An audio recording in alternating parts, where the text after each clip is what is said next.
आवाज महाराष्ट्राचा।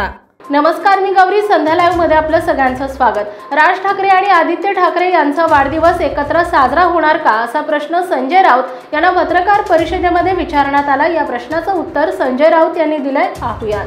राऊत सर, 19 जूनला शिवसेनेचा वर्धापन दिन आहे। त्याआधी शिवसेना आणि मनसेमध्ये आणखी एक मोठा इव्हेंट असणार आहे, तो म्हणजे 13 तारखेला आदित्य ठाकरे यांचा वाढदिवस आणि 14 तारखेला राज ठाकरे यांचा वाढदिवस। असं बघायला मिळते किंवा असं वातावरण निर्मिती होते की काका पुतण्या यांचा वाढदिवस यावेळेस एकत्र एका पद्धतीनं कसा साजरा करता येईल, दोन्ही कार्यकर्ते काका पुतण्या यांचा वाढदिवस कसा साजरा करू शकतील। तुम्ही याच्यावरती या विषयावर एक उत्तम निबंध तुम्ही या विषयावर लिहा।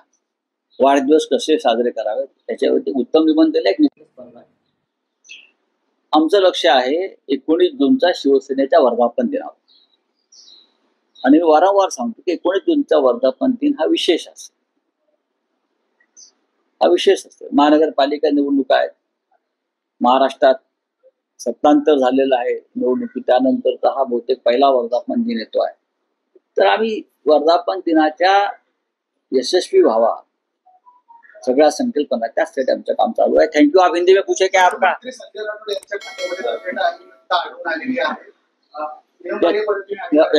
याचं जे उत्तर आहे ते अजित पवारांनी द्यायचंय, कारण त्यांना जी सत्ता कशा करता हवी आहे, ते लोकांची कामं करता यावी म्हणून हवी असं ते म्हणत होते। त्यांच्याच मांडीला मांडी लावून बसणारे संजय राठोड एक सहकारी आहे। त्याने सत्तेत राहून कसे भ्रष्टाचार, घोटाळे, खून, हत्या, दरोडे टाकले आहेत याच्यावरती एकदा अजित पवारांनी महाराष्ट्राला प्रवचन दिलं पाहिजे। सर, एक आणखी विषय एनसीपीतला की जयंत पाटील यांनी स्वतःला प्रदेशाध्यक्ष पदावर स्वतःला दूर करा, कारण जवळपास 7 वर्ष इतका कालावधी आपण या पदावर राहिलेलो आहोत आणि नव्या नेतृत्वाला संधी द्या अशी भूमिका व्यक्त केली आहे। त्याबद्दल काय सांगाल? कारण आता नव्या प्रदेशाध्यक्षांचाही शोध। जयंतराव पाटील एक प्रगल्भ विचार असलेले नेते, 7 वर्षापेक्षा जास्त काळ ते त्या पदावर असल्यावर त्यांनी त्यांच्या पक्षात जर अशी इच्छा व्यक्त केली असेल, अर्थात तो त्यांच्या पक्षाचा अंतर्गत विषय, तर अशा भूमिकांचं नेहमी स्वागत केलं पाहिजे की नवीन नेतृत्व निर्माण व्हावं। यासाठी वरिष्ठ नेतृत्व स्वतःहून जागा खाली करतो, हे सर्वत्र व्हायला पाहिजे। देशाच्या पंतप्रधानांनी ते केलं पाहिजे, महाराष्ट्रातल्या इतर प्रमुख लोकांनी हे केलं पाहिजे, सरकारमध्ये जे लोक बसले त्यांनी केलं पाहिजे। जयंत पाटलांनी एक आदर्श घालून दिलेला आहे।